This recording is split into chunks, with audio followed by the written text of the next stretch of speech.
ಸಾಹೇಬರು ಮೀಟಿಂಗ್ ಹೋಗಿದ್ದಾರೆ, ತಾಲೂಕು ಪಂಚಾಯತ್ ಹೇಳಿದ್ದಾರೆ. ಇದ್ರ ಬಗ್ಗೆ ನೀವೇನೇನು ಕ್ವಶನ್ಸ್ ಕೇಳಿದ್ದೀರಾ, ಇದ್ರ ಬಗ್ಗೆ ಆಲ್ರೆಡಿ ಕೊಡ್ಬೋದು ಅಂಗಡಿಗಳ ಇದ್ರ ಬಗ್ಗೆ ಆಲ್ರೆಡಿ ಫೈಲ್ ರೆಡಿ ಆಗಿದೆ. ಸಾಹೇಬ್ ಸೈನ್ ಆಗುತ್ತೆ. ಈಗೆಲ್ಲ ಈಗ ಮೊನ್ನೆ ಜಿಲ್ಲಾಧಿಕಾರಿ ಕಚೇರಿಯಿಂದ ಪರ್ಮಿಷನ್ ತಗೊಂಡು ಆಕ್ಷನ್ ಮಾಡ್ತೀವಿ. ನೆಕ್ಸ್ಟ್ ನಿವೇಶನಗಳ ಉತ್ತರ ನೀವು ಕೊಟ್ಟಿದ್ದೀರಾ. ನಿವೇಶನಗಳ ಫೈಲ್ ಮಾಡೋಕ್ಕೆ 15 ವರ್ಷ ಬೇಕಾ? 15-20 ವರ್ಷಗಳು ಬೇಕಾ? ಯಾಕೆ ಹರಾಜು ಮಾಡಿಲ್ಲ? ಯಾಕೆ ಕುಡ್ಸೋದಕ್ಕೆ ಆದಾಯ ಬರೋದು ಬೇಡವಾ? ಅದೇನಾಗಿದೆ ಅಂದರೆ ಫಸ್ಟ್ ಅಂಗಡಿಗಳದ್ದು ಗುಡು ರಸ್ತೆ ಇರ್ತಕ್ಕಂಥದ್ದು ಸಬ್ಮಿಟ್ ಆಗುತ್ತೆ ಅಂತ ಹೇಳಿದ್ದಾಯಿತು. ಅದು ಪ್ರೋಸೆಸ್ಗೆ ಒಂದು 6 ತಿಂಗಳಾಯಿತು.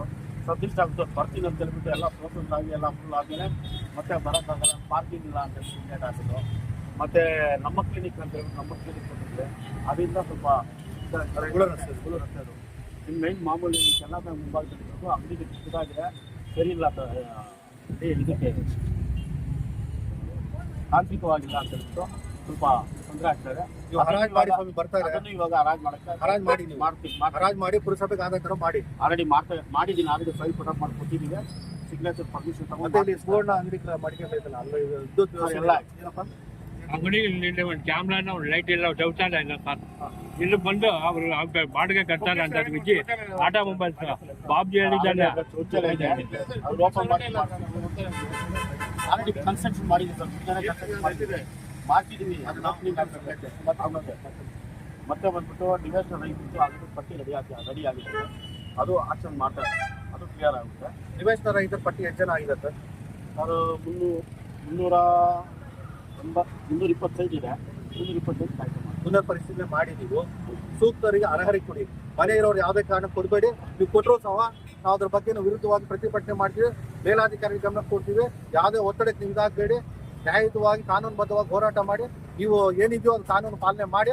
ಯಾರು ನಿವೇಶನ ಇಲ್ಲ ಬಡವರಾಗಿದ್ದಾರೆ ಅಂತ ಅವ್ರು ಕೊಡಿ. ಮತ್ತೆ ನೆಕ್ಸ್ಟ್ ನಾಮಫಲಕಗಳ ಬಗ್ಗೆ ಗೊತ್ತಿಲ್ಲ ಮತ್ತೆ ಸಭೆಯಲ್ಲಿ ಇಟ್ಬಿಟ್ಟು ಇದನ್ನ ವ್ಯವಸ್ಥೆ ಮಾಡ್ತೀವಿ. ಅದು ಕರಡೀಕರಣ ಮಾಡಬೇಕು. ವಾರ್ಡ್ಗೆ ಕರಡೀಕರಣ ಮಾಡಿ. ಭಗತ್ ಸಿಂಗ್ ರಸ್ತೆ, ಗಾಂಧಿ ರಸ್ತೆ, ಅಂಬೇಡ್ಕರ್ ರಸ್ತೆ ಪ್ರತಿಯೊಂದೂ ವಿಳಾಸಕ್ಕೆ ಅನುಕೂಲ ಆಗುತ್ತೆ. ಮತ್ತೆ ಸ್ಮಶಾನದ ರೋಡ್ ಬಗ್ಗೆ ಹೇಳಿದ್ದೀರಾ, ಅದು ಅನುದಾನ ಇದೆಯಲ್ಲ ನೋಡ್ಕೊಂಡು ಅನುದಾನ ಬಂದ ಕೆಲಸ ಅದಕ್ಕೂ ಆಕ್ಷನ್ ಮಾಡಿ. ಮತ್ತೆ ಅಂಬೇಡ್ಕರ್ ಬಣ್ಣ ಹಂಚಕ್ಕೆ ವ್ಯವಸ್ಥೆ ಮಾಡ್ತೀವಿ. ಸುತ್ತಮುತ್ತಲ ಸ್ವಚ್ಛತೆ ಸರಿ, ನಾಳೆನೇ ಸ್ವಚ್ಛತೆ ಮಾಡ್ತೀವಿ. ಸ್ವಚ್ಛತೆ ಮಾಡಿಸಿ ಬಣ್ಣ ಯಾವಾಗ ಹಾಕ್ತೀವಿ? ಬಣ್ಣ ಹಾಕೋದಕ್ಕೆ ಇಲ್ಲಿಗೆಲ್ಲ ಪ್ರೋಸೆಸ್ ಮಾಡ್ಕೋಬೇಕು. ಫೈಲ್ ಪುಟಪ್ ಮಾಡ್ಕೋಬೇಕು. ಫೈಲ್ ಪುಟಪ್ ಮಾಡ್ಕೊಂಡು ಒಂದು ತಿಂಗಳಿಂದ ಕ್ಲಿಯರ್ ಮಾಡ್ತೀವಿ. ಇದು ಸಮುದಾಯ ಸ್ವಚ್ಛಗೊಳಿಸೋರು ಅದ್ರ ಬಗ್ಗೆ ಏನು ಸಮುದಾಯ ಸ್ವಚ್ಛಗೊಳಿಸೋರು ಮೊಬೈಲ್ ಬಗ್ಗೆ ಅದು DC ಆಫೀಸರ್ DC ಆಫೀಸರ್ ಅಂತ ಇವ್ರು ಹೇಳ್ತಾವ್ರೆ. DC ಅವ್ರ ಹತ್ರ ಹೋದ್ರೆ ನಮ್ಗೆ ಗೊತ್ತೇ ಇಲ್ಲ, ಇವ್ರು ಪಟ್ಟಿ ಕಳಿಸಿದ್ರೆ ನಾವು ಆಯ್ಕೆ ಮಾಡಿದ್ವಿ ಅಂತ PD ಹೇಳ್ತಾರೆ. ಇದ್ರ ಬಗ್ಗೆ ಆಲ್ರೆಡಿ ಮಾಹಿತಿ ಕೊಟ್ಟಿದ್ರೆ ಈ ಮಾಹಿತಿ ತಗೊಂಡು ನಾನು ಅಲ್ಲಿ ಹೋಗಿದ್ದೆ. ಹೋದಾಗ ಪುರಸಭೆಯವರು 6 ಅರ್ಜಿಗಳು ಕೊಟ್ಟಿದ್ದಾರೆ. 6 ಅರ್ಜಿಗಳೇ ನಾವು ಮಾಡಿದ್ದೀವಿ. ಪುರಸಭೆಯವರು 6 ಅರ್ಜಿಗಳು ಕಳಿಸಿದ್ದಾರೆ. 5,000 ಜನ ಇದ್ದಾರೆ ಸರ್, ಅವ್ರು ಕೊಡಿ ಅವಕಾಶ ಅಂದ್ರೆ ಇಲ್ಲ. 5 ಪೋಸ್ಟಿಗೆ 6 ಅರ್ಜಿ ಕೊಟ್ಟರೆ ನಾವೇನು ಮಾಡಬೇಕು? ಕೊಟ್ಟಿರೋದು ಅವರು. ನೀವು ಪತ್ರಿಕೆಗೆ ಯಾಕೆ ಹಾಕಿಲ್ಲ? ಸಮುದಾಯಗಳು ಸಜ್ಜುಗೊಳಿಸಲು ಹೋದ್ರೆ ಖಾಲಿ ಇದೆ ಅಂತ ಅಲ್ಲ, ಪತ್ರಿಕೆಗೆ ನೀವು ನೋಟಿಸ್ ಮಾಡ್ಬೇಕಲ್ಲ ಸರ್. ನಾವು ಆಯ್ಕೆ ಮಾಡಿರೋದು ಎಲ್ಲ ಪ್ರೋಸೆಸ್ ಎಲ್ಲ ಅಲ್ಲಿಂದಾನೇ ಆಗಿರೋದು. ಅಲ್ಲ, ಬಾಗೇಪಲ್ಲಿಂದ ನೀವು ಪಟ್ಟಿ ಕಳಿಸಿರೋದು. ಪಟ್ಟಿ ಬಾಗೇಪಲ್ಲಿಂದ ಹೋಗಿದೆ. ಅದ್ರ ಬಗ್ಗೆ ನನಗೆ ಗೊತ್ತಿಲ್ಲ. ನಾನು ಮಾಹಿತಿ ಕೊಡ್ತೇನೆ. ಈಗ ಇದುವರೆಗೂ ಪುರಸಭೆಯ ಮುಖ್ಯಾಧಿಕಾರಿಗಳ ಪರವಾಗಿ ಕಂದಾಯ ಅಧಿಕಾರಿಗಳು ಅತಾವಲ್ ಅವರು ಬಂದು ತಮ್ಮ ಮನವಿ ಪತ್ರವನ್ನು ಸ್ವೀಕರಿಸಿ ಇರುವಂತಹ ಬೇಡಿಕೆಗಳನ್ನು ಹಂತ ಹಂತವಾಗಿ ಈಡೇರಿಸುವುದಾಗಿ ಭರವಸೆ ನೀಡಿದ್ದಾರೆ. ಈ ಭರವಸೆಗಳನ್ನು, ಈ ಬೇಡಿಕೆಗಳು ಏನಿದೆಯೋ ಅದು ನ್ಯಾಯಬದ್ಧವಾಗಿ ಕಾನೂನು ಅಡಿಯಲ್ಲಿ ಎಲ್ಲ ಭರವಸೆಗಳನ್ನು ಈಡೇರಿಸಬೇಕು. ಇಲ್ಲವಾದಲ್ಲಿ ನಾವು ಕರ್ನಾಟಕ ರಕ್ಷಣಾ ವೇದಿಕೆಯಿಂದ ಅತ್ಯಂತ ಉಗ್ರ ಹೋರಾಟವನ್ನು ಮಾಡ್ತೀವಿ ಅಂತ ಎಚ್ಚರಿಕೆ ನೀಡುತ್ತಾ ಈ ಕಾರ್ಯಕ್ರಮವನ್ನು ಮುಕ್ತಾಯ ಮಾಡ್ತಾ ಇದ್ವಿ. ಜೈ ಹಿಂದ್, ಜೈ ಕರ್ನಾಟಕ.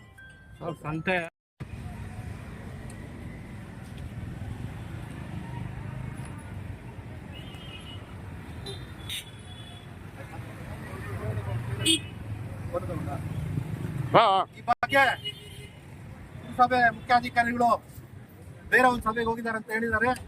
ಅವರ ಪರವಾಗಿ ಮನವಿ ಸ್ವೀಕರಿಸಿ ಬಂದಂತಹ ಕಂದಾಯ ಅಧಿಕಾರಿಗಳು ಅತಾವಲ್ ಅವರು ಈ ಮನವಿಗಳು ಸ್ವೀಕರಿಸಿ ಅವರೊಂದು 2 ಭರವಸೆ ಮಾತುಗಳನ್ನು ಆಡ್ಬೇಕಂತ ಅವರನ್ನು ಕೋರ್ತಾ ಇದ್ದೀವಿ.